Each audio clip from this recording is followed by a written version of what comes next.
இந்த முழுமையான 7 நாள் சுரேஷ் சலேவினுடைய சட்டத்தரணிகள் முன்வைத்த வாதங்களை பார்க்கின்ற பொழுது அதனுடைய மைய கருத்தாக அல்லது அதனுடைய முழுமையான கருப்பொருளாக குற்றப்புலனாய்வு திணைக்களத்தினுடைய பணிப்பாளர் இந்த மனுவினுடைய 2வது பிரதிவாதி ஷானியா பேசேகர, குற்றப்புலனாய்வு திணைக்களத்தினுடைய முன்னாள் சிரேஷ்ட பிரதி போலீஸ் மா அதிபர், தற்போதைய பொதுமக்கள் பாதுகாப்பு அமைச்சினுடைய செயலாளர், இந்த மனுவை பொறுத்தவரையிலே 5வது பிரதிவாதி ரவி செனவிரத்ன. இந்த 2 பேரையும் சுற்றித்தான் வாதங்கள் முன்வைக்கப்பட்டிருந்தது. அதாவது இந்த இருவரும் தான் டார்கெட் பண்ணப்பட்டிருக்கிறார்கள். இந்த முழுமையான வாதத்தினுடைய டார்கெட் அல்லது இலக்கு இருந்தார்கள். 2024 அக்டோபர் 4ஆம் தேதி ஃபாதர் ரொஹான் சில்வாவினுடைய முறைப்பாட்டிலே மிக தெளிவாக பிள்ளையான், சுரேஷ் சலே இந்த 2 பேரினுடைய பெயரும் குறிப்பிடப்பட்டிருக்கிறது. அசாத் மௌலானாவினுடைய சேனல் 4 நேர்காணலை மையப்படுத்தி அந்த இருவருடைய பெயரையும் குறிப்பிட்டு விசாரணை ஒன்று கோரப்பட்டிருக்கிறது. அதன்படிதான் இந்த விசாரணைகள் ஆரம்பிக்கப்படுகின்றன. இந்த விசாரணைகள் ஆரம்பிக்கப்படுகின்ற பொழுது குற்றப்புலனாய்வு திணைக்களத்தினுடைய பணிப்பாளர் ஷானியா பேசேகர இல்லை. சுரேஷ் சலே தாக்கல் செய்திருக்கக்கூடிய பாஸ்போர்ட்டினுடைய அல்லது ஒஃபிஷியல் பாஸ்போர்ட்டினுடைய சில பக்கங்கள் மட்டும் இணைக்கப்பட்டிருந்தன. அந்த இணைக்கப்பட்ட பக்கங்களிலே 2019 ஜூன் மாதமும் 2019 மே 18ஆம் தேதியும் சுரேஷ் சலே இந்தியாவிலிருந்து வெளியே சென்றதாக இந்தியன் இமிகிரேஷன் சீல் 2 இருக்கிறது, டிபார்ச்சர் சீல் 2 இருக்கிறது. அப்படியானால் இவர் எங்கே சென்றார்? இந்தியாவிலிருந்து மீண்டும் இலங்கைக்கு வரும் வரை எங்கும் செல்லவில்லை என்றால் இந்த 2 டிபார்ச்சரும் எங்கே செல்லப்பட்டது? எனவே சுரேஷ் சலே பொய் உரைத்திருக்கிறார், நீதிமன்றத்துக்கு பொய் கூறியிருக்கிறார், இதனை மறைத்திருக்கிறார்.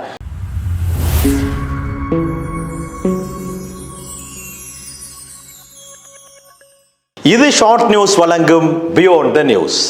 இன்று 2026ஆம் ஆண்டு ஜூலை மாதம் 30ஆம் திகதி வியாழக்கிழமை. கடந்த 27ஆம் திகதி திங்கட்கிழமை சுரேஷ் சலே தன்னை பயங்கரவாத தடை சட்டத்தின் கீழ் கைது செய்து தடுத்து வைத்திருப்பது தவறு என்று மேன்முறையீட்டு நீதிமன்றத்திலே தாக்கல் செய்த ரிட் மனு 8வது முறையாகவும் விசாரணைக்கு எடுத்துக்கொள்ளப்பட்டது. கடந்த 7 தவணைகளிலும் சுரேஷ் சலே சம்பந்தமான சப்மிஷன்களை செய்யப்பட்ட நிலையிலே 8வது தவணையிலே சட்டமா அதிபர் திணைக்களம் அவர்கள் தரப்பு நியாயங்களை நீதிமன்றத்திலே சொல்லியிருந்தது.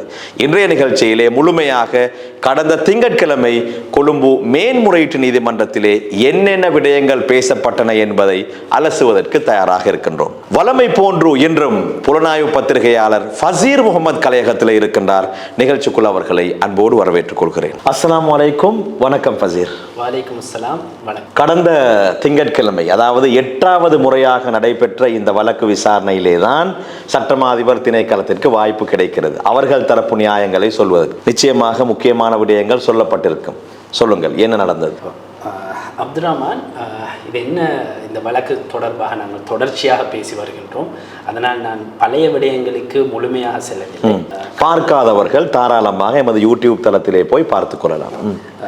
கடந்த 27ஆம் தேதி உண்மையிலேயே இந்த ரிட் மனு பரிசீலனைக்கு அழைக்கப்பட்டதற்கான காரணம் சட்டமா அதிபர் தரப்பு, அப்படி இல்லை என்றால் மனுவினுடைய பிரதிவாதிகள் தரப்பு இந்த மனுவை விசாரணைக்கு ஏற்காது தள்ளுபடி செய்ய வேண்டும் என்று ஒரு அடிப்படை ஆட்சேபனத்தை முன்வைத்திருக்கிறார். அந்த அடிப்படை ஆட்சேபனத்தை நீதிமன்றத்திலே பிரஸ்தாபிப்பதற்காகத்தான் 27ஆம் தேதி இந்த வழக்கு பரிசீலனைக்கு எடுத்துக்கொள்ளப்பட்டிருந்தது. வழக்கு பரிசீலனைக்கு எடுக்கப்பட்ட பொழுது காலை வேளையிலே, அதாவது முற்பகல் வேளையிலே, முதலில் 27ஆம் தேதி முற்பகல் 9:15 மணி அளவிலே மேன்முறையீட்டு நீதிமன்றத்தினுடைய தலைமை நீதிபதி ரோஹந்த் அபேசூரிய, அதே போன்ற நீதிபதி பிரியந்த பிரணாந்து ஆகியோர் முன்னிலையில் தான் இந்த மனு பரிசீலனைக்கு எடுத்துக்கொள்ளப்பட்டது. இதன் போது உண்மையிலே காலை வேளையிலே இந்த மனு பரிசீலனைக்கு எடுக்கப்பட்ட போது இந்த மனு சார்பாக இடையீட்டு மனுக்களை தாக்கல் செய்திருக்கக்கூடியவர்கள் அவர்களுடைய சட்டத்தரணிகள் நீதிமன்றத்திலே ஆஜராகி இடையீட்டு மனுக்கள் தொடர்பில் விடயங்களை முன்வைப்பதற்கு தமக்கு அவகாசம் அளிக்க வேண்டும் என்ற ஒரு கோரிக்கையை முன்வை, அதாவது சலேக்கு ஆதரவாக அந்த தேரர்கள் உள்ளிட்டவர்கள் கிட்டத்தட்ட எனக்கு தெரிந்த அளவிலே 13 இடையீட்டு மனுக்கள் இருக்கின்றன. சலேவுக்கு ஆதரவாக, எதிராக ஒரு இடையீட்டு மனு இருக்கிறது. கார்டினல் அவர்கள் அவர்கள் தாக்கல் செய்த இடையீட்டு மனு அது.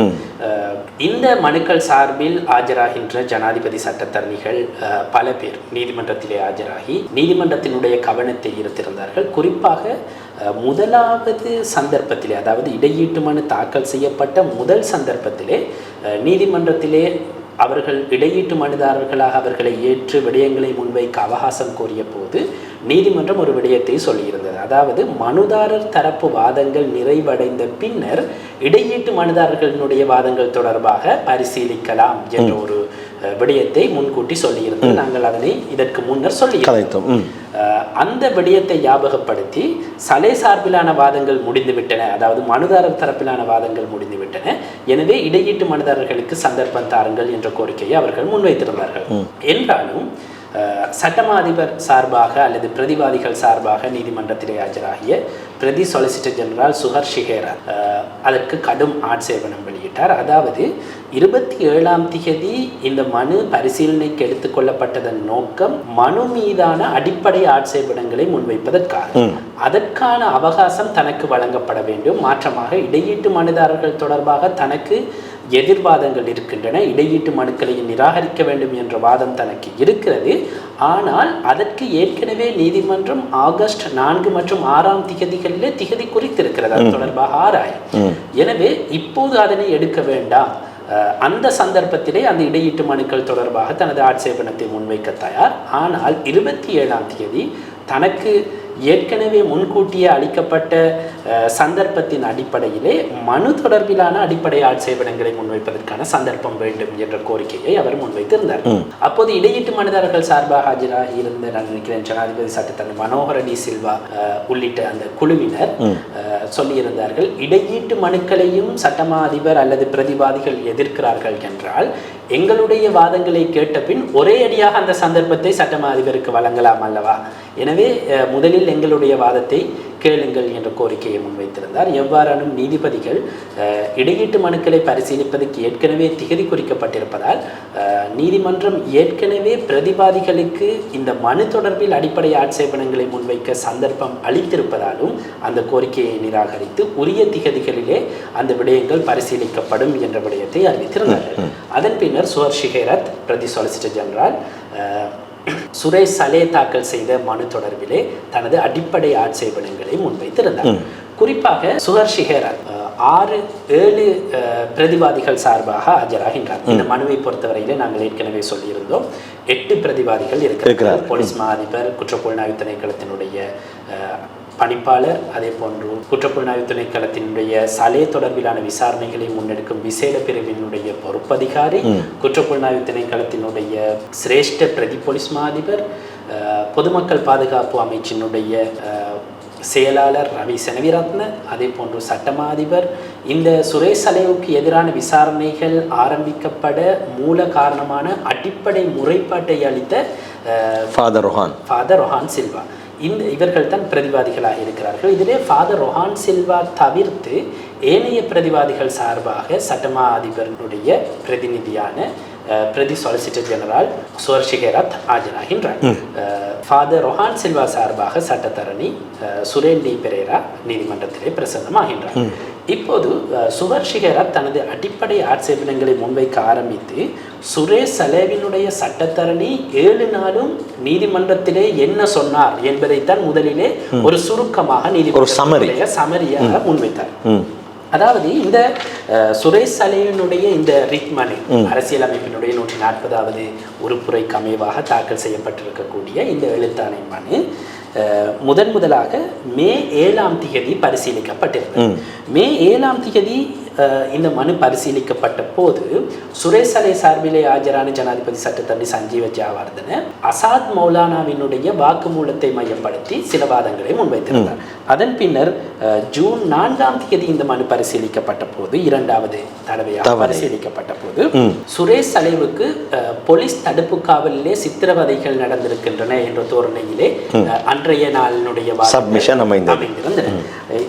இதனை சுஹர் ஷிஹேரத் சுருக்கமாக நீதிமன்றத்திலே குறிப்பிடுகிறார் எவ்வாறு இவை அமைந்திருந்தன. அதன் பின்னர் ஜூன் 11ஆம் தேதி இந்த 3வது நாளாக பரிசீலிக்கப்பட்ட போது சில அறிக்கைகளை மையப்படுத்தி வாதங்கள் முன்வைக்கப்பட்டிருந்தன. குறிப்பாக நீதியரசர் மலர்கொடவினுடைய அறிக்கை, அதே போன்று பாராளுமன்ற தெரிவுக்குழுவினுடைய அறிக்கை, நீதியரசர் இமாமினுடைய அறிக்கை, அதே போன்று நீதிபதி ஜாக்கி டி அல்விசனுடைய குழு அறிக்கை, இது போன்ற அறிக்கைகளை முன்னிறுத்தி சுரேஷ் சலே சார்பிலான வாதங்கள் முன்வைக்கப்பட்டிருந்தன. அவற்றை நாங்கள் இதற்கு முன்னர் விரிவாக பகிர்ந்திருக்கோம்.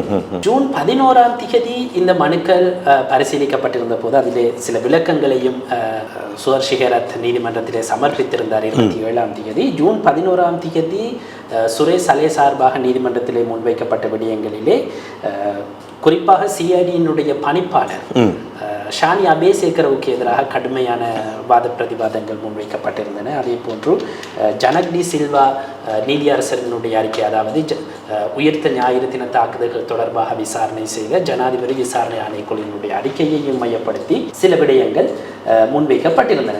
அதே போன்று ஷானி அபேசேகர் உயர் நீதிமன்றத்திலே தாக்கல் செய்திருந்த SCFR 241 என்ற வழக்கிலே அவரது சத்திய கடதாசி, அவர் சமர்ப்பித்திருந்த சத்திய கடதாசியை மையப்படுத்தி சில விடயங்கள் முன்வைக்கப்பட்டிருந்தன போன்ற விடயங்களை ஜனாதிபதி சட்டத்தரணி சஞ்சீவ ஜாவர்தன முன்வைத்ததாக பிரதி சொலிசிட்டர் ஜெனரல் சுஹர்ஷி ஹேரத் நீதிமன்றத்திலே ஞாபகப்படுத்தி இருந்தார்.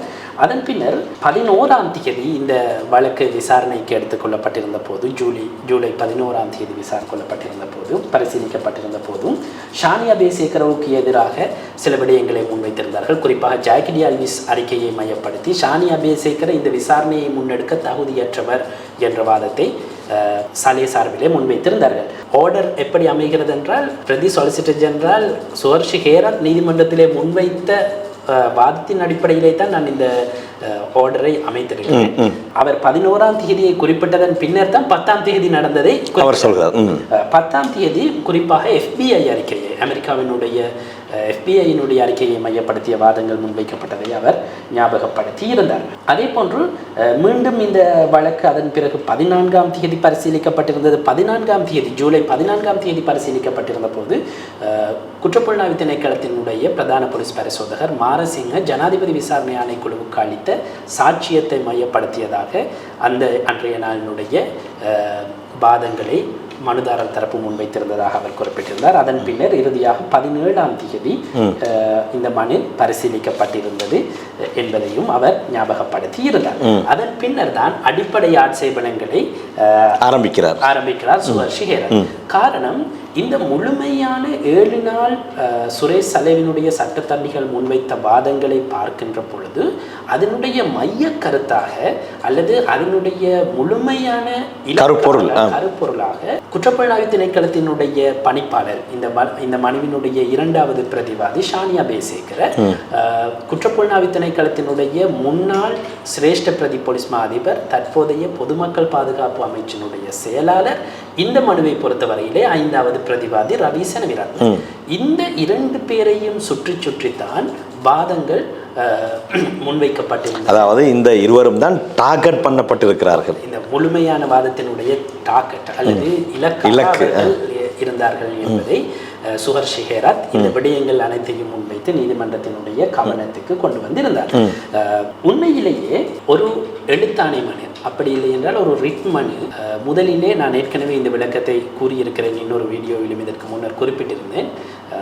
முதலிலே நீதிமன்றம் மனு தாக்கல் செய்யப்பட்ட பின்னர் இதனை பரிசீலித்து இதனை விசாரணைக்கு ஏற்றுக்கொள்ள முடியுமா முடியாதா, பிரதிவாதிகளுக்கு அறிவித்தல் அனுப்பலாமா முடியாதா என்பதை முதலில் தீர்மானிக்கும். இப்போது நடந்து கொண்டிருக்கக்கூடிய இந்த பரிசீலனைகள் அதனை தீர்மானிப்பதற்கான பரிசீலனைகள் தான். இந்த பரிசீலனைகளில் தான் இந்த வாதங்கள் இப்போது முன்வைக்கப்பட்டு வருகின்றன. பிரதிவாதிகள் சொல்கிறார்கள் இந்த மனுவை நிராகரிக்க வேண்டும் என்று, மனுதாரர்கள் சொல்கிறார்கள் விசாரணைக்கு ஏற்க வேண்டும் என்று. இதுதான் இங்கே நடக்கின்ற வாத பிரதிவாதம். இப்போது பிரதிவாதிகள் சார்பாக ஆஜராகின்ற பிரதி சொலிசிட்டர் ஜெனரல் சுஹர்ஷி ஹேரத்தினுடைய வாதம் என்னவென்றால், பிரதான வாதங்களில் ஒன்று, குறிப்பாக ரிட் மனுக்கள் மேன்முறையீட்டு நீதிமன்றத்திலே தாக்கல் செய்கின்ற பொழுது அதற்கான சில விதிமுறைகள் இருக்கின்றன. அந்த மனுவிலே இருக்கக்கூடிய விடயங்கள் உண்மையானதாக இருக்க வேண்டும். அந்த மனுவிலே மனுதாரர் எந்த விடயங்களையும் மறைக்க முடியாது. அதாவது நாங்கள் சொன்னோம் கிளீன் ஹேண்ட், சுத்தமான கரத்தோடு வர வேண்டும். அவர் எதனையும் மறைக்க முடியாது.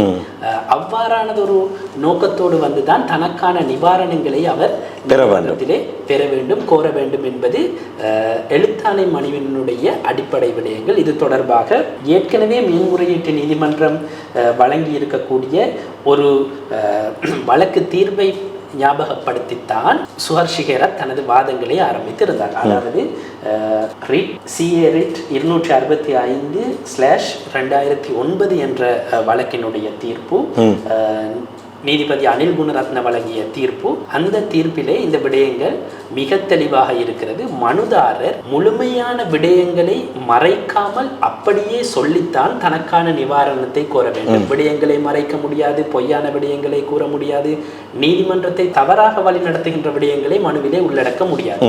இது ரிட் மனுக்களினுடைய ஒரு அடிப்படையாக கொள்ளப்படுகிறது. இவ்வாறான விடயங்கள் அந்த மனுவிலே இல்லை என்றால், அல்லது மறுபக்கம் பார்த்தால் நீதிமன்றத்தை தவறாக வழி நடத்துகின்ற விடயங்கள் அந்த மனுவிலே இருந்தால், பொய்யான விடயங்கள் இருந்தால், அதே போன்று முழுமையான விடயத்தை வெளிப்படுத்தாமல் அந்த மனு தாக்கல் செய்யப்பட்டிருந்தால், மேன்முறையீட்டு நீதிமன்றம் அது தொடர்பாக திருப்தி அடையுமாக இருந்தால் நீதிமன்றத்தால் முதல் சந்தர்ப்பத்திலேயே அந்த மனுவை நிராகரிப்பதற்கான அதிகாரம் இருக்கிறது. இதுதான் அந்த வழக்கு தீர்ப்பினுடைய சாராம்சம். அதன் அடிப்படையிலே சுரேஷ் சலே தாக்கல் செய்திருக்கக்கூடிய நீண்ட ஒரு மனு இது. நாங்கள் ஏற்கனவே சொல்லியிருந்தோம், 61 பக்கங்களை கொண்ட மனு 200க்கும் மேற்பட்ட பந்திகளை கொண்டிருக்கிறது. இதில் 232 இரண்டாவது பந்தி, 231வது பந்தி, இந்த 2 பந்திகளிலும் விசாரணைகளை மேற்பார்வை செய்யக்கூடிய ஷானி அபேசேகரவை மையப்படுத்தி அல்லது ஷானி அபேசேகர, ரவி செனவிரத்ன ஆகியோருக்கு எதிராக ஜாக்கிடி அல்விஸ் நீதிபதியினுடைய குழு அறிக்கையை மையப்படுத்தி சில விடயங்களை முன்வைத்திருக்கிறார்கள். இவர்கள் இந்த விசாரணை செய்ய தகுதியற்றவர்கள் என்ற தோரணையிலே சில விடயங்களை முன்வைத்திருந்தார்கள். இந்த விடயத்தை மையப்படுத்தித்தான் அவர்கள் சில கோரிக்கைகளை கோரியிருந்தார்கள். குறிப்பாக சுஹர்ஷி ஹேரத் இந்த மனுவுக்கு முன்வைத்த அடிப்படை ஆட்சேபனைகள் மனுவிலே K மற்றும் H ஆகிய பிரிவுகள் ஊடாக கோரப்பட்டுள்ள நிவாரணங்களை இலக்காக கொண்டிருந்தது. அந்த K மற்றும் H அந்த 2 எழுத்துக்களின் கீழ் முன்வைக்கப்பட்டிருந்த கோரிக்கைகள் என்னவென்றால், ஒன்று போலீஸ் மா அதிபருக்கு, நான் நினைக்கிறேன் K எழுத்தின் கீழ் கோரப்பட்டிருந்த கோரிக்கை, போலீஸ் மா அதிபருக்கு, அதாவது முதலாவது பிரதிவாதிக்கு ஒரு மண்டாமோஸ் ஆணை ஒன்றினை பிறப்பிக்க வேண்டும்.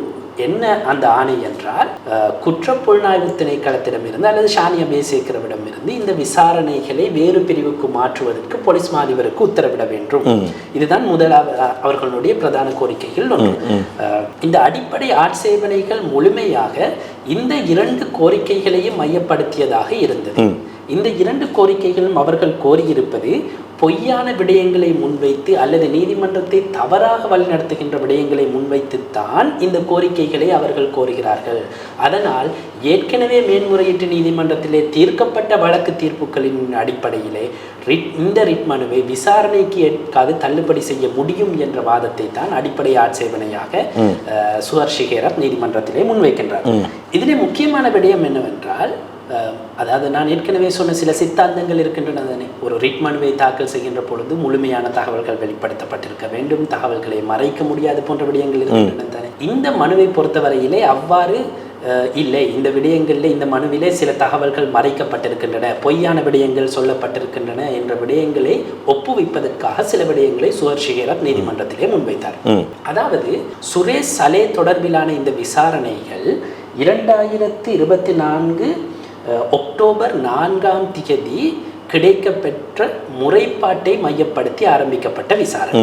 அதாவது ஃபாதர் ரொஹான் சில்வா 2024 அக்டோபர் 4ஆம் தேதி பொதுமக்கள் பாதுகாப்பு அமைச்சினுடைய செயலாளருக்கு எழுத்துப்பூர்வமாக சமர்ப்பித்த முறைப்பாட்டை மையப்படுத்தி ஆரம்பிக்கப்பட்ட விசாரணை. அதன்படி பார்க்கின்ற பொழுது இந்த முறைப்பாடு பொதுமக்கள் பாதுகாப்பு அமைச்சினுடைய செயலாளரினால் அப்போதைய போலீஸ் மா அதிபர், இப்போதும் அவர் தான் போலீஸ் மா அதிபர், போலீஸ் மா அதிபர் பிரியந்த வீரசூரியவுக்கு அனுப்பப்பட்டிருக்கு.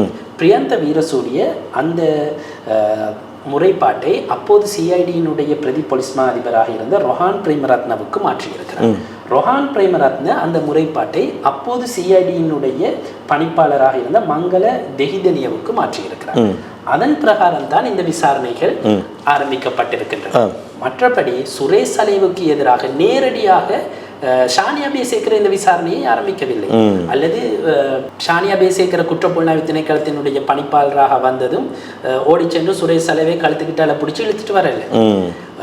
கட்டம் கட்டமாக வந்த விசாரணை. இது எப்படி இன்னும் தெளிவாக சொல்வதென்றால் 2024 அக்டோபர் 4 ஃபாதர் ரொஹான் சில்வாவினுடைய முறைப்பாட்டிலே மிக தெளிவாக பிள்ளையான் சுரேஷ் சலீம் இந்த 2 பேரினுடைய பெயரும் குறிப்பிடப்பட்டிருக்கிறது. அசாத் மௌலானாவினுடைய சேனல் 4 நேர்காணலை மையப்படுத்தி அந்த இருவருடைய பெயரையும் குறிப்பிட்டு விசாரணை ஒன்று கோரப்பட்டிருக்கிறது. அதன்படிதான் இந்த விசாரணைகள் ஆரம்பிக்கப்படுகின்றன. இந்த விசாரணைகள் ஆரம்பிக்கப்படுகின்ற பொழுது குற்றப்புலனாய்வு திணைக்களத்தினுடைய பணிப்பாளர் ஷானியா பேசேக்கர் இல்லை. ஷானியா பேசேக்கர் அப்போது போலீஸ் சேவையிலேயே இல்லை, அவர் ஓய்வு பெற்றிருந்தார் அந்த நேரத்தில். இந்த விசாரணைகள் ஆரம்பிக்கப்படுகின்ற சந்தர்ப்பத்தில் ஷானியா பேசேக்கர் போலீஸ் சேவையிலேயே இல்லை. அப்படி இருக்கையில் எப்படி அவருக்கு சுரேஷ் சலேவை இந்த விடயத்துக்குள் கோர்த்து விட வேண்டும் என்ற தேவை இருக்கிறது. மங்கள தெஹிதனிய தான் இந்த விசாரணைகள் ஆரம்பிக்கப்படுகின்ற பொழுது குற்றப்புலனாய்வு திணைக்களத்தினுடைய பணிப்பாளராக இருந்தவர். 2024 நவம்பர் 15 இந்த விசாரணையினுடைய முதலாவது பி அறிக்கை கோட்டை நீதிவான் நீதிமன்றத்திலே சமர்ப்பிக்கப்பட்டிருக்கிறது. அதன்படி இந்த விசாரணை பிரிவு முன்னாள் பணிப்பாளர் மங்கள தெஹிதனியவின் கீழ் தான் இந்த விசாரணைகளை ஆரம்பித்திருக்கிறது. அதன் பின்னர் இன்னும் ஒரு முறைப்பாடும் இது தொடர்பிலாய் கிடைக்கப்பட்டிருக்கிறது. அந்த முறைப்பாடும் இவ்வாறே மாற்றப்பட்டிருக்கிறது சிஐடியினருக்கு. அதன் பின்னர் இது தொடர்பாக சிஐடியினர் 2024 மீண்டும் அது தொடர்பிலே நீதிமன்றத்துக்கு அறிக்கையிட்டிருக்கிறார்கள். 2025 நவம்பர் 11 முதலாவது பி அறிக்கை தாக்கல் செய்யப்பட்டிருக்கிறது. நான் திகதியை மாற்றி சொல்லிவிட்டேன் என்று நினைக்கிறேன். மீண்டும் இரண்டாவது மேலதிக விசாரணை அறிக்கை 2024 நவம்பர் 15 தாக்கல் செய்யப்பட்டிருந்தது. அதன் பின்னர் இது தொடர்பில் குற்றப்புலனாய்வு திணைக்களம் முன்னெடுத்த விசாரணைகளின் அடிப்படையிலேயே அப்போதே, அதாவது குற்றப்புலனாய்வு திணைக்களத்தினுடைய பணிப்பாளராக மங்கள தெஹிதனிய இருந்த போதே சுரேஷ் சலே மற்றும் சிவநேசத்துறை சந்திரகாந்தன் பிள்ளையார் அல்லது பிள்ளையார் இந்த 2 பேருக்கும் எதிராக வெளிநாட்டு பயண தடையும் பெறப்பட்டிருக்கிறது. Travel pan பெறப்பட்டிருக்கிறது. அதற்கான காரணம் மங்கள தெஹிதனிய பணிப்பாளராக இருந்த போது குற்றப்புலனாய்வு திணைக்களத்தினர் குறிப்பிட்டிருக்கிறார்கள், இந்த விசாரணைகளுக்கு இவர்கள் இருவரும் அவசியம், இவர்கள் வெளிநாடு சென்றால் விசாரணை பாதிப்படையும், எனவே இவர்களுக்கு எதிராக டிராவல் பேன் ஒன்று தாருங்கள். கோட்டை நீதிமன்றம் அது தொடர்பிலே அவர்களுக்கு எதிராக வெளிநாட்டு பயண தடை உத்தரவு கொடுத்திருக்கிறது. இந்த வெளிநாட்டு பயண தடை உத்தரவு பிறப்பிக்கப்படும் போதும் போலீஸ் சேவையிலும் இல்லை, குற்றப்புலனாய்வு திணைக்களத்திலும் இல்லை. அதன் பின்னர் மங்கள தெஹிதனிய இடமாற்றப்பட்டு குற்றப்புலனாய்வு திணைக்களத்தினுடைய முதலாவது பெண் பணிப்பாளராக இமேஷா முத்துமாலி நியமிக்கப்பட்டிருந்தார். அவரின் கீழும் இந்த விசாரணைகள் நடக்கின்றன. அவரின் கீழும் இந்த விசாரணைகள் நடைபெற்று அதன் பின்னர் 2025 தான் குற்றப்புலனாய்வு திணைக்களத்துக்கு ஷானியா பேசேக்கர் பணிப்பாளராக நியமிக்கப்படுகின்றார். ஷானியா பேசேக்கர் பணிப்பாளராக நியமிக்கப்பட்டதன் பின்னர் அதுவரையிலே குற்றப்புலனாய்வு திணைக்களம் முன்னெடுத்த விசாரணைகளை தொடர்ந்து முன்னெடுத்து செல்கின்ற நடவடிக்கையை தான் அவர் முன்னெடுக்கின்றார். அதன்படி விசாரணைகளிலே வெளிப்பட்ட விடயங்களில் தான் சுரேஷ் சலே கைது செய்யப்பட்டிருக்கிறார். எனவே முற்றுமுழுதாக ஷானியா பேசேக்கரத்தான் இதனை செய்தது போல மனுவிலே காட்டுவது இந்த நீதிமன்றத்தை தவறாக வழிநடத்துகின்ற ஒரு விடயம் என்ற வாதத்தை சுஹர்ஷிகேரத் நீதிமன்றத்திலே முன்வைத்திருந்தார். அதன் பின்னர் இன்னும் ஒரு விடயம் இருக்கிறது. முக்கியமாக சில விடயங்களை தொட்டுவிட்டு செல்லலாம். குறிப்பாக சாரா ஜிஸ்மினுடைய டிஎன்ஏ விடயம். குறிப்பாக சுரேஷ் சலே 2019 ஆட்சி மாற்றத்தின் பின்னர் கோட்டாபய ராஜபக்ஷ ஜனாதிபதியானதன் பின்னர் நவம்பர் மாதம் அளவிலே இந்தியாவிலிருந்து இலங்கைக்கு வருகிறார். அவ்வாறு வந்தவர் நேரடியாக அரச உளவு சேவையினுடைய SIS பணிப்பாளராக நியமிக்கப்படுகின்றார். குறிப்பாக SIS அரச உளவு சேவையினுடைய பணிப்பாளர் பதவி போலீஸ் வட்டத்துக்குள் அல்லது போலீஸ் அதிகாரிகளில் ஒருவருக்கு தான் பொதுவாக வழங்கப்படும். இதுதான் காலாகாலமாக நடந்திருக்கிறது. சுஹர்ஷிகேரத் கூறியதன் படி இராணுவ உளவு சேவையினுடைய பணிப்பாளர் பதவி தான் இராணுவ அதிகாரி ஒருவருக்கு வழங்கப்படும்.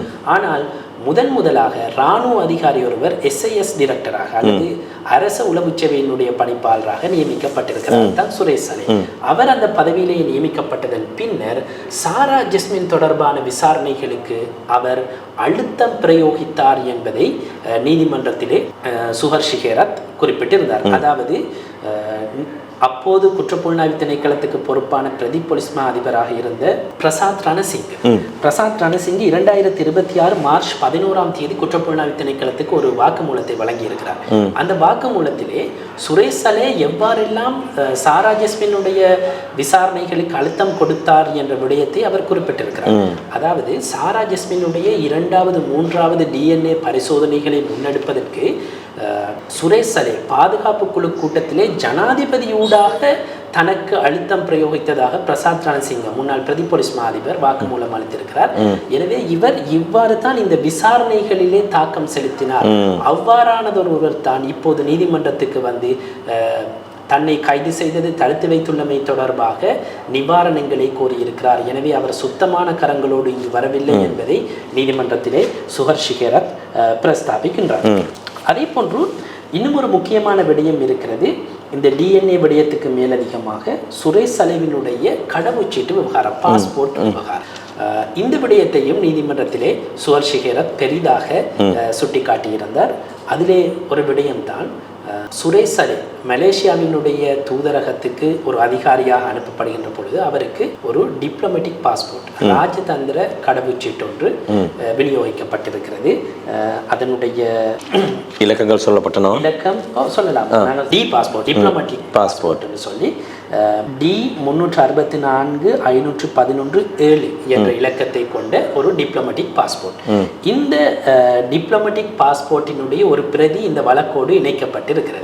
சுரேஷ் சலேவை குற்றப்புலனாய்வு திணைக்களத்தினர் விசாரணை செய்கின்ற பொழுது அவர்கள் இந்த டிப்ளமேட்டிக் பாஸ்போர்ட் சம்பந்தமா அவரிடம் கேள்வி கேட்டிருக்கிறார்கள். அப்போது சுரேஷ் சலே குற்றப்புலனாய்வு திணைக்களத்துக்கு சொல்லியிருக்கிறார்.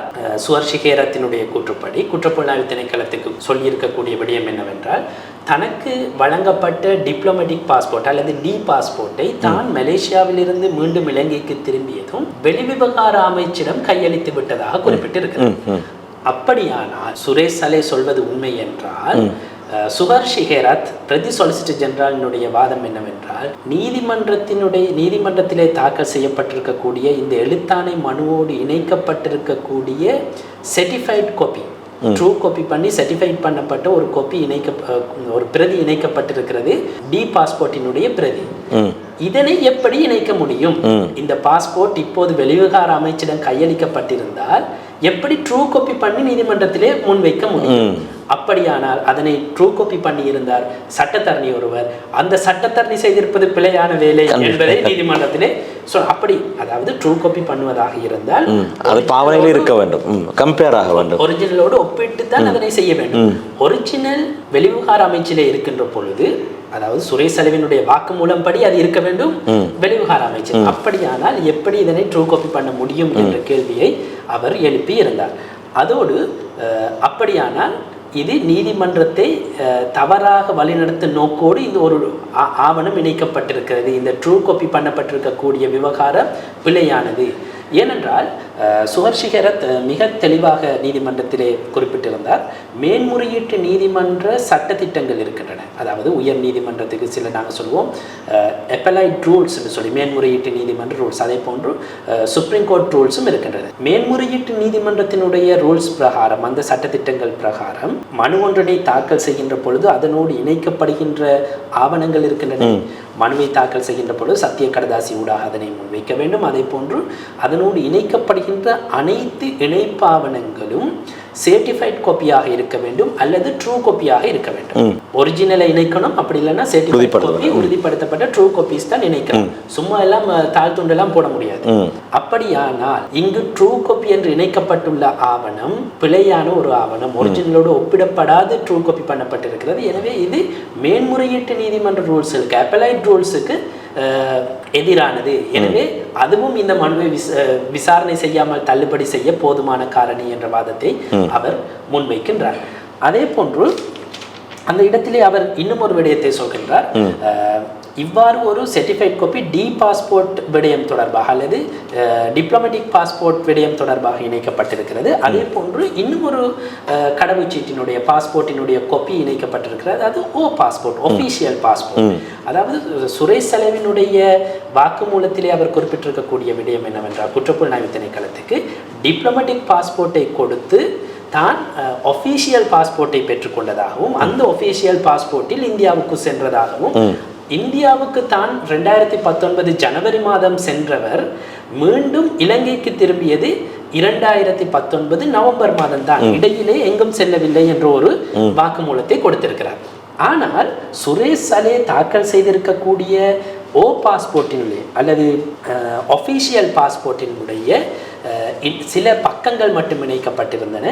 அந்த இணைக்கப்பட்ட பக்கங்களிலே 2019 ஜூன் மாதமும் 2019 மே 18ஆம் தேதியும் சுரேஷ் சலே இந்தியாவிலிருந்து வெளியே சென்றதாக இந்தியன் இமிகிரேஷன் சீல் 2 இருக்கிறது, டிபார்ச்சர் சீல் 2 இருக்கிறது. அப்படியானால் இவர் எங்கே சென்றார்? இந்தியாவிலிருந்து மீண்டும் இலங்கைக்கு வரும் வரை எங்கும் செல்லவில்லை என்றால் இந்த 2 டிபார்ச்சரும் எங்கே செல்லப்பட்டது? எனவே சுரேஷ் சலே பொய் உரைத்திருக்கிறார், நீதிமன்றத்துக்கு பொய் கூறியிருக்கிறார், இதனை மறைத்திருக்கிறார், நீதிமன்றத்திலே முழுமையான விடயங்களை அவர் வெளிப்படுத்தவில்லை என்ற வாதத்தை சுவர்ஷி ஹேரத் முன்வைக்கின்றார். குறிப்பாக சாதாரணமாக கடவுச்சீட்டு ஒன்றிலே 64 பக்கங்கள் இருக்கும். அப்படி டிப்ளமேட்டிக் பாஸ்போர்ட் தொடர்பான பிரதிகளை இணைக்கின்ற பொழுது கிட்டத்தட்ட 56 பக்கங்களை அவர் இணைத்திருக்கிறார். ஆனால் ஒஃபிஷியல் பாஸ்போர்ட்டினுடைய தரவுகளை இணைக்கின்ற பொழுது வெறும் 4 பக்கங்களை மட்டும்தான் அவர் இணைத்திருக்கிறார். எனவே அதிலும் அவர் உண்மையாக இல்லை, சில விடயங்களை மறைத்திருக்கிறார் என்ற சந்தேகத்தை சுவர்ஷி ஹேரத் எழுப்புகின்றார். இதன் போது இடைக்கிடையே உண்மையிலே மனுதாரர் சார்பாக 27ஆம் தேதி சஞ்சீவ ஜாவர்தன ஜனாதிபதி சட்டத்தரணி பிரசன்னமாக இருக்கவில்லை. அவருடைய கனிஷ்ட சட்டத்தரணி தான் ஆஜராகியிருந்தார், ருக்ஷான் சேனாதீர. அவர் இடைக்கிடையே எழும்பி இதற்கு பதிலளிக்க முயற்சித்த பொழுது சுவர்ஷி ஹேரத் அதற்கு எதிர்ப்பை வெளியிட்டார். அதாவது சஞ்சீவ ஜாவர்தன வாதங்களை முன்வைக்கின்ற பொழுது தான் எந்த விதமான இடையூறுகளையும் விளைவிக்கவில்லை, நான் இப்போது வாதங்களை முன்வைக்கின்ற பொழுது இப்படி இடைக்கிடையே எழும்பி அதற்கு எதிர்ப்பு தெரிவிப்பது என்னுடைய வாதங்களை முன்வைக்க இடையூறாக இருக்கிறது. எனவே இதனை முதலில் எனக்கு வாதங்களை முன்வைக்க சூழலை அமைத்து தாருங்கள் என்று சொல்லி நீதிபதியிடம் கோரியிருந்தார். அப்போது நீதிபதி அதற்குரிய எச்சரிக்கையை அந்த கனிஷ்ட சட்டத்தரணிக்கு கொடுத்திருந்தார். இடையூறு செய்ய வேண்டாம், உங்களுக்கு தவணை வழங்கப்படுகின்ற பொழுது நீங்கள் அதுக்குரிய பதிலை முன்வைக்கலாம் என்ற விடயத்தை தெளிவுபடுத்தி இருந்தார்.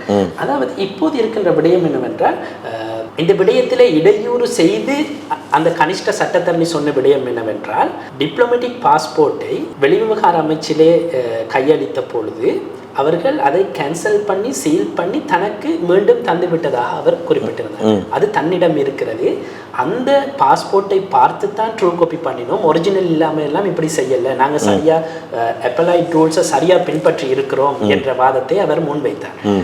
அப்போது சுவர்ஷி ஹேரத் சொன்ன ஒரு விடயம், அப்படியானால் குற்றப்புலனாய்வு திணைக்களத்துக்கு நீங்கள் சொன்னது போய், நீங்கள் மனுவிலே சொல்லி இருக்கிறீர்கள் விசாரணைகளுக்கு பூரணமாக ஒத்துழைப்பு வழங்குவதாக. அப்படி சொல்லிவிட்டு நீங்கள் குற்றப்புலனாய்வு திணைக்களத்துக்கு பொய்யான வாக்குமூலம் கொடுத்திருந்தால் நீங்கள் விசாரணைக்கு ஒத்துழைக்கவில்லை. எனவே நீதிமன்றத்துக்கு அப்படி என்றால் நீங்கள் பொய் உரைத்திருக்கிறீர்கள். பாஸ்போர்ட் உங்கள் கையில இருக்குமா இருந்தால் நீங்கள் நீதிமன்றத்துக்கு விசாரணைக்கு ஒத்துழைப்பு அளிப்பதாக பொய் கூறியிருக்கிறீர்கள். அதுவும் மனுவை விசாரணைக்கு தள்ளுபடி செய்வதற்கு போதுமான விடயம்.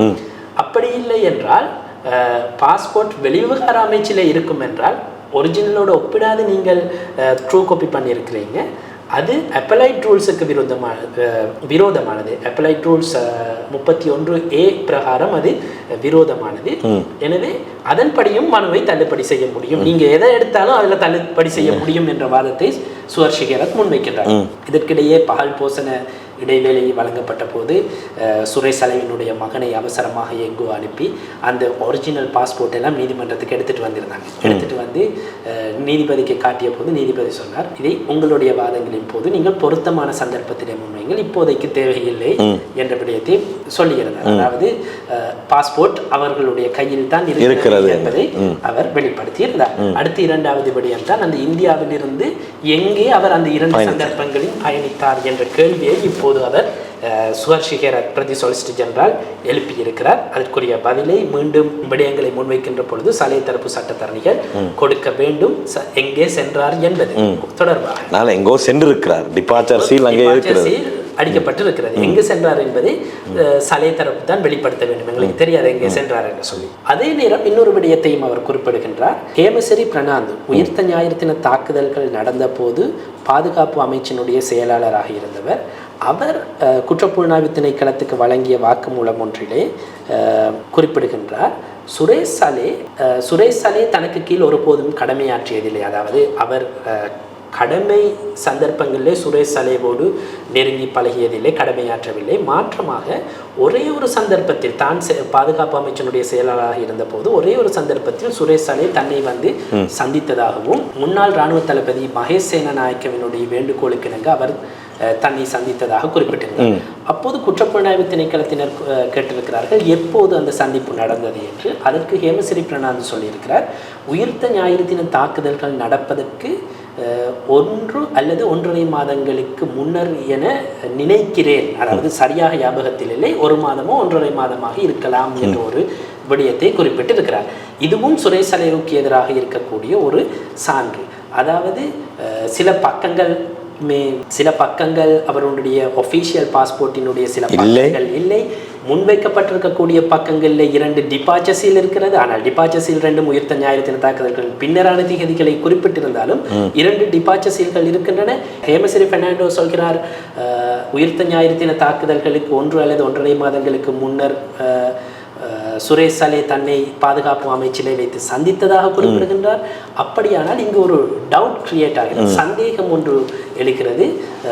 மறைக்கப்பட்ட பக்கங்களிலே ஏதாவது இலங்கைக்கு வந்து சென்றதற்கான டிபார்ச்சர் சீல் இருக்கிறதா, அல்லது அந்த சந்தர்ப்பங்களிலே அதாவது ஜூன் மே மாதங்களிலே இந்தியாவிலிருந்து அவர் வெளியே சென்றதாக சொல்லப்பட்டிருக்கக்கூடிய தரவுகளின் அடிப்படையிலே அவர் எங்கே சென்றார் போன்ற கேள்விகள் எழுந்திருக்கின்றன என்பதை அவர் ஞாபகப்படுத்தி, சுரேஷ் சலே தனது மனுவிலே முழுமையான விடயங்களை வெளிப்படுத்தவில்லை, அவர் தேர்ந்தெடுத்து சில விடயங்களை மட்டும் வெளிப்படுத்தி இருக்கிறார், மற்றபடி முழுமையான விடயங்களை முன்வைக்கவில்லை. எனவே இந்த மனுவை விசாரணை கேட்காது நிராகரிக்க வேண்டும் என்ற ஒரு வாதத்தை சுஹர்ஷிகேர பிரதி சொலிசிட்டர் ஜெனரல் முன்வைக்கின்றார். அதாவது ரிட் 377/2019 என்ற வழக்கிலே இது தொடர்பிலான ஏற்கனவே தீர்க்கப்பட்ட ஒரு வழக்கு தீர்ப்பு இருக்கிறது. மிக தெளிவாக அதாவது வெளிப்படுத்தல்களை செய்கின்ற பொழுது தனக்கு சாதகமான தேர்ந்தெடுக்கப்பட்ட விடயங்களை மட்டும் வெளிப்படுத்த முடியாது, புறக்கி எடுத்து வெளிப்படுத்த அந்த சம்பவம் தொடர்பாக முழுமையான விடயங்களையும் அவர் வெளிப்படுத்த அதைத்தான் அந்த வழக்கு தீர்ப்பு சொல்லியிருக்கிறது. எனவே அந்த வழக்கு தீர்ப்பின் அடிப்படையிலே இந்த மனுவை விசாரணைக்கு ஏற்க முடியாது. இவர் சுத்தமான கரங்களோடு வரவில்லை, முழுமையான விடயங்களை வெளிப்படுத்தவில்லை. எனவே இந்த மனுவை நிராகரியுங்கள் என்ற கோரிக்கையையும் அவர் முன்வைக்கின்றார். அதே போன்று மற்றொரு விடயம்தான் ஷானி அபேசேகரவிடமிருந்து இந்த விசாரணைகளை மாற்ற வேண்டும், குற்றப்புலனாய்வு திணைக்களத்திடமிருந்து இந்த விசாரணைகளை மாற்ற வேண்டும் என்ற கோரிக்கை. இதற்கு இந்த கோரிக்கையை கோட்டை நீதிமன்றத்திலே நடைபெறும் குற்றவியல் விசாரணையை மையப்படுத்திய வழக்கு நடவடிக்கைகளிலும் சுரேஷ் சலேவினுடைய சார்பிலே கோரப்பட்டிருந்தது, குற்றப்புலனாய்வு திணைக்களத்திடமிருந்து இதனை மாற்றுங்கள். அப்போது நீதிமன்றம் அதை நிராகரித்திருந்தது. அதற்கான காரணங்களை சொல்லியிருந்தது. ஏன் அந்த விடயங்களை மேல்முறையீட்டு நீதிமன்றத்துக்கு நீங்கள் சொல்லவில்லை, அதையே மறைக்கிறீர்கள்? காரணங்களை நீதிமன்றம் மறைத்ததன் அதனை நிராகரித்த பின்னர் அதே கோரிக்கையை நீங்கள் இந்த ரிட் மனுவூடாக இங்கே கோருகிறீர்கள் என்று சொல்லிவிட்டு சுஹர்ஷிகேர நல்ல ஒரு விடயத்தை சொல்லியிருந்தார். அதாவது இந்த விசாரணைக்கான இந்த முதல் முறைப்பாடு பொதுமக்கள் பாதுகாப்பு அமைச்சின் செயலாளர் ஊடாக பொலிஸ்மா அதிபருக்கு அனுப்பப்பட்ட பின்னர் பொலிஸ்மா அதிபர் தான் தீர்மானிக்கின்றார் அதனை யார் விசாரணை செய்ய வேண்டும் என்று. இந்த விடயத்திலே மிக நீண்ட விசாரணைகள் இருக்கின்றன, சில அறிவியல் தடயங்களை பகுப்பாய்வு செய்ய வேண்டியிருக்கிறது. இவ்வாறான எல்லா வசதிகளும் உள்ள ஒரு விசாரணை அமைப்பு குற்றப்புலனாய்வு திணைக்களம் மட்டும்தான். அவர்களுக்குத்தான் இதனை விசாரணை செய்ய பொருத்தமானது. எனவே தான் பொலிஸ்மா அதிபர் தேர்ந்தெடுக்கிறார் இதனை குற்றப்புலனாய்வு திணைக்களம் தான் செய்ய வேண்டும் என்று. பொலிஸ்மா அதிபர் அவ்வாறு குற்றப்புலனாய்வு திணைக்களத்தை தேர்ந்தெடுக்கின்ற பொழுது ஷானி அபேசேகர குற்றப்புலனாய்வு திணைக்களத்தில் இல்லை. அவர் போலீஸ் சேவையிலேயே இல்லை. அப்படி இருக்கையில் குற்றப்புலனாய்வு திணைக்களத்திடமிருந்து இதனை ஏன் மாற்ற வேண்டும் என்று கோருகிறார்கள்? இதனை குற்றப்புலனாய்வு திணைக்களம் விசாரிக்காமல் பிட்டகொட்டுவ போலீஸா விசாரிக்கிறது? சுவர்ஷிகரத் கேட்ட கேள்வி. குற்றப்புலனாய்வு திணைக்களத்திடமிருந்து இந்த விசாரணைகளை மாற்றுவதாக இருந்தால் எங்கே மாற்றுவது? பிட்டகொட்டுவ போலீஸுக்கா மாற்றுவது?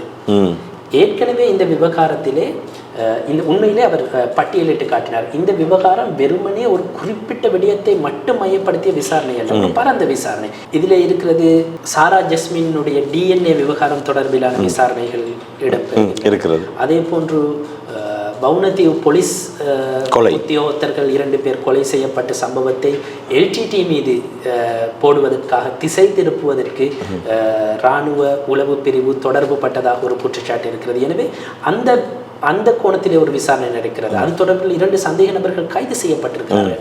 அவர்களையும் இந்த குற்றப்புலனாய்வு திணைக்களத்தான் கைது செய்து விசாரணை நடந்து கொண்டிருக்கிறது. இப்போது சுரேஷ் சலேவினுடைய விசாரணையை மட்டும் குற்றப்புலனாய்வு திணைக்களத்திலிருந்து மாற்றினால் அவருடைய விசாரணையை ஒரு தரப்பினரும், இந்த விசாரணைகளை இன்னொரு தரப்பினரும், இன்னும் ஏதாவது வெளிப்படுகின்ற பொழுது அதனை இன்னொரு தரப்பும் விசாரணை செய்தால் இந்த விசாரணைகளை எப்படி பேலன்ஸ் பண்ணுவது, நேரிடையாக அல்லது முழுமையாக எப்படி முன்கொண்டு செல்வது என்ற கேள்வியை அவர் எழுப்புகின்றார். அதே போன்று இந்த விசாரணைகளை குற்றப்புலனாய்வு திணைக்களத்திடமிருந்து மாற்ற வேண்டும் என்ற கோரிக்கையை முன்வைக்க சுரேஷ் சலே தரப்பினர் பாவிக்கின்ற 2 முக்கியமான விடயங்கள். ஜனக் டி சில்வா ஜனாதிபதி விசாரணை ஆணைக்குழுவிலே குற்றப்புலனாய்வு திணைக்கள அதிகாரிகள் சரியாக விசாரணை செய்திருந்தால் உயிர்த்த ஞாயிறு தின தாக்குதல்களை தடுத்திருக்கலாம் என்ற ஒரு நிலைப்பாடு இருக்கிறது. எனவே அப்போது பொறுப்பிலே இருந்த ஷானியா பேசேகர் இதனை விசாரணை செய்யக்கூடாது என்ற ஒரு வாதத்தை முன்வைத்திருந்தார். அதனை மிக தெளிவாக அதே அறிக்கையை வைத்து பிரதி சொலிசிட்டர் ஜெனரல் நீதிமன்றத்துக்கு தெளிவுபடுத்தியிருந்தார். உண்மையிலேயே நாங்கள் கோட்டாபய ராஜபக்சனுடைய ரிட் மனு தொடர்பாக சொல்கின்ற பொழுதும் கதைக்கின்ற பொழுதும் அந்த விடயங்களை சொல்லியிருந்தோம்.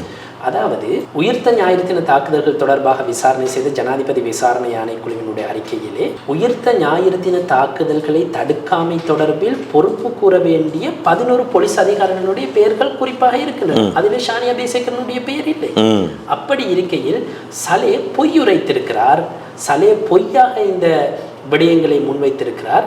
ஷானியா பேசேகரவும் பொறுப்பு கூற வேண்டும் என்று ஜனக் டி சில்வாவினுடைய அறிக்கையிலே, அந்த ஆணைக்குழு அறிக்கையிலே குறிப்பிடப்பட்டிருக்கிறது என சொல்லியிருக்கிறார். எனவே அது பொய்யான விடயம், நீதிமன்றத்தை தவறாக வழிநடத்துகின்ற விடயம் என்பதை அவர் குறிப்பிடுகிறார். அடுத்த விடயம் ஜாக்கி டி ஆல்விஸ் குழுவினுடைய அறிக்கை. இந்த ஜாக்கி டி ஆல்விஸினுடைய குழுவுக்கு சட்ட வலு இல்லை. உண்மையிலே அது எந்த சட்டத்தை, ஜனாதிபதி விசாரணை ஆணைக்குழு ஜனக் டி சில்வாவின் தலைமையில் நியமிக்கப்பட்ட ஜனாதிபதி விசாரணை ஆணைக்குழுவுக்கு ஒரு சட்ட வலு இருக்கிறது. அவர்களுடைய பரிந்துரைகளை சட்டமா அதிபர் அமுல் செய்யலாம். அதற்கான சாட்சியங்கள் இருக்கின்றன. அவற்றை பார்த்து குற்றவியல் வழக்கு தொடுப்பது தொடர்பாக சட்டமா அதிபர் தீர்மானங்களை முன்னெடுக்க முடியும். மேல் நீதிமன்றத்திலே குற்றவியல் வழக்கு தொடுக்கும் அதிகாரம் சட்டமா அதிபருக்கும் லஞ்ச ஊழல் ஆணைக்குழுவினுடைய பணிப்பாளர் நாயகத்துக்கும் மட்டும்தான் இருக்கின்றன இலங்கையினுடைய சட்டப்படி. அப்படியானால் சட்டமா அதிபர் வழக்கொன்றை தொடுக்க வேண்டுமாக இருந்தால் அவருக்கு எவிடன்ஸ் வேணும், அவருக்கு சில விடயங்கள் வேண்டும். லீகல் பொடி ஒன்றூடாக அல்லது சட்ட ரீதியிலான கட்டமைப்பொன்றூடாக சட்டமா அதிபருக்கு வழங்கப்படுகின்ற பரிந்துரைகளை அடிப்படையாக கொண்டு சட்டமா அதிபர் செயற்பட முடியும். ஆனால் ஜாக்கி டி ஆல்விஸ் குழு எந்த சட்டத்தின் கீழ் அமைக்கப்பட்டிருக்கிறது? அவர்கள் தான் ஷானி ரவிக்கு எதிராக குற்றவியல் வழக்கு தொடுக்க வேண்டும் என்ற ஒரு பரிந்துரையை முன்வைத்திருக்கிறார்கள். சட்ட கட்டமைப்பொன்றுக்குள்ளிருந்து சட்டமா அதிபருக்கு பிறப்பிக்கப்படாத ஒரு பரிந்துரையை எப்படி சட்டமா அதிபர் அமல் செய்ய முடியும்? எனவே அந்த குழுவினுடைய அறிக்கையை நாங்கள் கணக்கில் கொள்ளவே தேவையில்லை என்பது சுவர்ஷிகரத் பிரதி சொலிசிட்டர் ஜெனரலினுடைய வாதமாக இருந்தது. அதே போன்று இன்னும் ஒரு முக்கியமான குற்றச்சாட்டு தான் ஷானியா பேசேகர் உள்ளிட்டவர்கள் பிரான்சுக்கு சென்று சட்டம் மௌலானாவினுடைய வாக்குமூலத்தை பதிவு செய்த விவகாரம். உண்மையிலேயே இந்த விவகாரம் தொடர்பாக நீண்ட வாதங்களை சலேவினுடைய சட்டத்தரணி, ஜனாதிபதி சட்டத்தரணி சஞ்சீவ ஜாவர்தன முன்வைத்திருந்தார். அதிலே மிக தெளிவாக அவர் குறிப்பிட்டிருந்த விடயம், வாரண்ட் இருக்கக்கூடிய ஒருத்தரிடம் எப்படி போயிட்டு நீங்கள் இப்படி வாக்குமூலம் பெறலாம், அதுவும் பிரான்சுக்கு சென்று நேரடியாக நீங்கள் எப்படி இந்த வாக்குமூலத்தை பெற்றுக்கொள்ளலாம் என்ற விடயத்தை, அந்த கேள்வியை அவர் எழுப்பியிருந்தார். இதற்கு மிக தெளிவான ஒரு பதிலடியை அல்லது ஒரு பதிலை பிரதி சொலிசிட்டர் ஜெனரல் சுஹர்ஷிகரத் முன்வைத்திருந்தார். சுகர்ஷிகரத்தினுடைய வாதத்தின்படி இலங்கையிலே ஒரு சட்டம் இருக்கிறது. 2018ஆம் ஆண்டு கொண்டு வரப்பட்ட சட்டம். 2018ஆம் ஆண்டின் 24ஆம் இலக்க குற்றவியல் விவகாரம் ஒன்றின் போது அந்யோன்ய தகவல் பரிமாற்றங்களை அல்லது விடய பரிமாற்றங்களை ஒத்துழைப்புகளை பெற்றுக்கொள்வதற்காக கொண்டு வரப்பட்ட ஒரு சட்டம், கொண்டு வரப்பட்ட ஒரு திருத்த சட்டம் இருக்கிறது. அந்த சட்டத்தின் பிரகாரம் ஒரு நாட்டினுடைய போலீசாருக்கு இன்னொரு நாட்டினுடைய போலீசாரோடு இணைந்தோ அல்லது இன்னொரு நாட்டுக்கு சென்றோ ஒரு சந்தேக நபர் ஒரு சாட்சியாளரிடம் வாக்குமூலம் பெறுவதற்கு, வழக்கு பொருட்களை கைப்பற்றுவதற்கான அதிகாரம் இருக்கிறது. இலங்கையினுடைய சட்டத்திலே இதற்கான ஏற்பாடுகள் மிக தெளிவாக இருக்கிறது. எங்கு சென்றாலும் ஒருவரிடம் வாக்குமூலம் பெறுவதற்கு, ஒருவரை கைது செய்வதற்கான அதிகாரம் எல்லாம் வழங்கப்பட்டிருக்கிறது.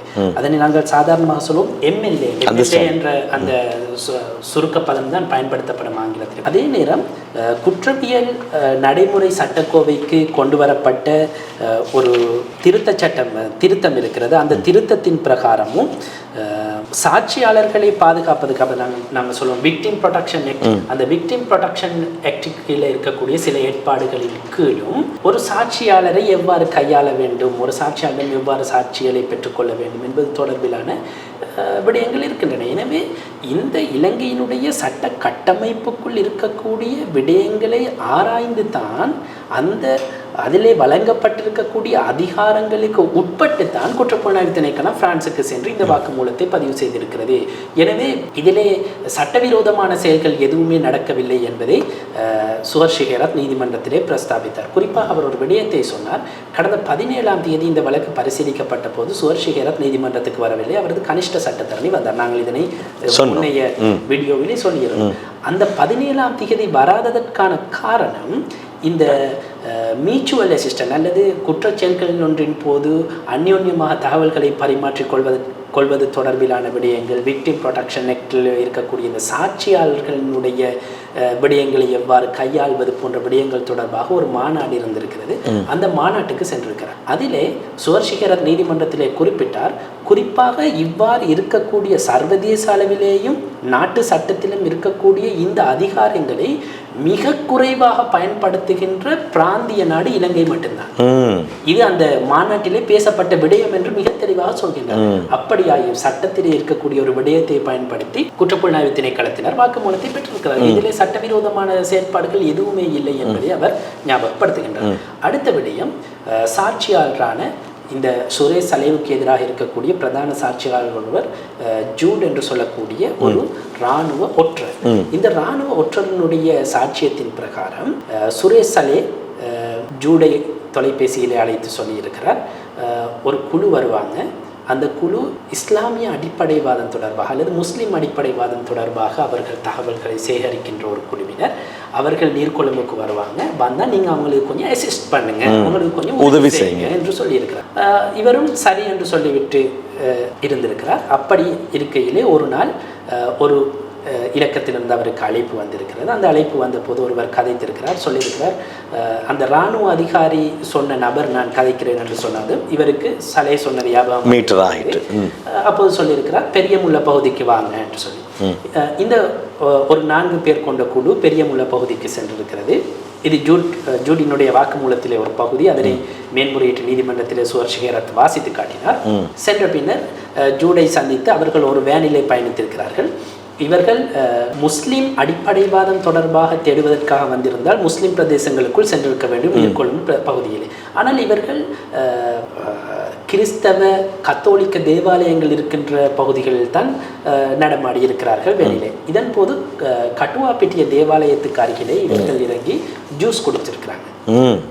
அங்கே இருக்கக்கூடிய ஒரு பழச்சாறு கடையிலே பழச்சாறு அருந்திருக்கிறார்கள். அப்போது இந்த கட்டுவாப்பிட்டிய தேவாலயம் தொடர்பாக அவர்கள் சில விடயங்களை பரிமாற்றியதாக கூறப்படுகிறது. ஏன் கிறிஸ்தவ கத்தோலிக்க தேவாலயங்கள் இவ்வளவு விசாலமானதாக இருக்கின்றன, இவ்வளவு பெரிய நிலப்பரப்பிலே இவை அமைக்கப்பட்டிருக்கின்றன போன்ற விடயங்கள் அங்கே பேசப்பட்டதாக ஜூட் சொல்லியிருக்கிறார். அதன் பின்னர் உயிர்த்த ஞாயிறு தின தாக்குதல்களின் பின்னர் இந்த விசாரணைகள் ஆரம்பிக்கப்பட்ட பின்னர் சிஆர்டி அதாவது குற்றப்பதிவு பிரிவிலே, போலீஸ் குற்றப்பதிவு பிரிவிலே குற்றவாளிகள் தேடப்படுபவர்களுடைய புகைப்படங்கள் எல்லாம் இருக்கும். அதிலே இருக்கக்கூடிய புகைப்படங்களை கண்டு அடையாளப்படுத்தி இருக்கிறார் ஜூட் என்ற அந்த சாட்சியாளர். அன்று அந்த கட்டுவாப்பட்டிய தேவாலயம் முன்பாக அந்த வேனிலே வந்த அந்த ஜூஸ் குடிச்ச அந்த குழுவிலே இருந்த ஒருவர் இந்த புகைப்படத்திலே இருக்கிறார் என்று அந்த புகைப்படத்தை காட்டியிருக்கிறார். அந்த புகைப்படத்திலே இருப்பவர் ISIS குழுவோடு அல்லது பயங்கரவாதிகளோடு தொடர்பான சந்தேக நபர் என்பது விசாரணையாளர்களால் அடையாளம் காணப்பட்டிருக்கின்ற ஒரு விடயம் என சுவர் ஷிகரத் நீதிமன்றத்திலே சொல்கிறார். எனவே சுரேஷ் சலே கைது செய்யப்பட்டது நியாயமான சந்தேகங்கள் எழுந்திருக்கக்கூடிய நிலையிலே, நியாயமான ஒரு சந்தேகத்தின் அடிப்படையிலே அவர் கைது செய்யப்பட்டிருக்கிறார். அப்படி கைது செய்யப்பட்டிருக்கக்கூடிய சூழ்நிலையிலே ஏற்கனவே மேன்முறையீட்டு நீதிமன்றம் தீர்மானித்த வழக்குகள் இருக்கின்றன. தேசபாந்து தென்னக்கோன் தன்னை கைது செய்ய வேண்டாம் என்று நீதிமன்றத்திலே தாக்கல் செய்த ரிட் மனு இருக்கிறது. அதே போன்று திருகோணமலை புத்தர் சிலை விவகாரம் தொடர்பிலான ரிட் மனு இருக்கிறது. இந்த ரிட் மனுக்களை மேன்முறையீட்டு நீதிமன்றம் நிராகரித்தது விசாரணைகளுக்கு இடையூறு ஏற்படுத்தும் வகையிலே உத்தரவுகளை நீதிமன்றம் பிறப்பிக்க முடியாது என்று சொல்லி, அதன் அடிப்படையிலே இந்த வழக்கையும் நிராகரிக்க வேண்டும் என்ற அடிப்படை ஆட்சேபனத்தை சுவர் ஷிகரத் முன்வைக்கின்றார். அதே போன்று கோட்டாபய ராஜபக்சவுக்கு சொன்னதை போல சுவர் ஷிகரத் இந்த மனுவிலும் சொன்னார். இந்த மனுவை பொறுத்தவரையிலும் இந்த மனு ஒரு ரைட் பேசிஸ் இன்வெஸ்டிகேஷனை அல்லது உரிமைகள் சார் விசாரணை ஒன்றினை, உரிமைகள் சார் விடயங்களை உள்ளடக்கிய விசாரணை ஒன்றினை கோருகின்ற மனுவாகத்தான் காணப்படுகிறது. ஆனால் இந்த விசாரணைகள் ஃபேக்ட் பேசிஸ் விசாரணை, அப்படி உண்மையை கண்டறிகின்ற உண்மையான சான்றுகளை மையப்படுத்திய விசாரணையாக இது இருக்கிறது. எனவே இவர்கள் கோருவது உரிமைசார் விசாரணை ஒன்றினை கோருகிறார்கள். உரிமைசார் விடயம் ஒன்றினை இவர்கள் கோருவதாக இருந்தால் அதனை அளிப்பதற்கு இந்த நீதிமன்றத்துக்கு அதிகாரம் இல்லை, உயர் நீதிமன்றத்துக்கு செல்ல வேண்டும். நீதிமன்றம் தீர்மானிக்குமாக இருந்தால் இது உரிமைசார் விடயங்களை மையப்படுத்திய விசாரணையாக அமைய வேண்டும் என்று மேன்முறையீட்டு நீதிமன்றம் கருதுமாக இருந்தால் இந்த மனுவை உயர் நீதிமன்றத்துக்கு மாற்றுங்கள். அப்படி இல்லை, இது இந்த மனுவை விசாரணை செய்ய முடியாது, உரிமைசார் விடயங்கள் இல்லை, இதனுடைய மையம் ஃபேக்ட், அதாவது விடயங்களை மையப்படுத்தியதாக உண்மைகளை மையப்படுத்தியதாக இருக்கிறது என மேன்முறையீட்டு நீதிமன்றம் தீர்மானிக்குமாயின் சுரேஷ் சலேவினுடைய கைது நியாயமான சந்தேகத்தின் அடிப்படையில் இடம்பெற்றிருக்கிறது. எனவே மனுவை விசாரணைக்கு ஏற்காது தள்ளுபடி செய்ய வேண்டும் என்ற கோரிக்கையை அவர் முன்வைத்து தனது அடிப்படை ஆட்சேபனத்தை நிறைவு செய்திருந்தார். அதன்படி இந்த அடிப்படை ஆட்சேபனைகளுக்கு பதிலளிக்கின்ற வாதங்களை சுரேஷ் சலேவினுடைய சட்டத்தரணிகள் எதிர்வரும் ஆகஸ்ட் 25ஆம் தேதி நீதிமன்றத்திலே முன்வைப்பதற்கு திகதி குறிக்கப்பட்டிருக்கிறது. இதனிடையிலே எதிர்வரும் ஆகஸ்ட் 4-6ஆம் தேதியிலே இடையீட்டு மனுதாரர்களுடைய வாதங்கள் இந்த மனு சார்பில் நீதிமன்றத்திலே இடம்பெற இருக்கின்றன. இவைகள் தான் கடந்த 27ஆம் தேதி திங்கட்கிழமை கொழும்பு மேன்முறையீட்டு நீதிமன்றத்திலே சுரேஷ் சலே முன்வைத்த அவர்னால் தாக்கல் செய்யப்பட்ட ரிட் மனு தொடர்பிலான 8வது தவணையிலே நடைபெற்ற விடயங்கள். மிக தெளிவாக சகோதரர் ஃபசீல் சொல்லியிருந்தார். ஏற்கனவே 7 தவணைகளிலும் சுரேஷ் சலே தரப்பிலான சட்டத்தரணி சஞ்சீவ ஜயவர்தன அவர் தரப்பிலான கருத்துக்களை முன்வைத்த நிலையிலே 8வது தவணையிலே தான் சட்டமா அதிபர் திணைக்களம் சார்பாக அவர்களுடைய கருத்துக்களை முன்வைத்திருக்கிறார்கள். பல விடயங்கள் முன்வைக்கப்பட்டிருக்கின்றன. இருந்தாலும் பொறுத்திருந்தே பார்க்க வேண்டும். இந்த ரிட் மனுவை மேன்முறையீட்டு நீதிமன்றம் ஏற்குமா அல்லது நிராகரிக்குமா என்பது தொடர்பில் எதிர்வரக்கூடிய ஆகஸ்ட் மாதம் 5ஆம் தேதி 6ஆம் தேதிகளிலே இடையீட்டு மனுதாரர்களுடைய அந்த வழக்குகளும் விசாரிக்கப்பட உள்ளதாக சகோதரர் சொல்லியிருந்தார்.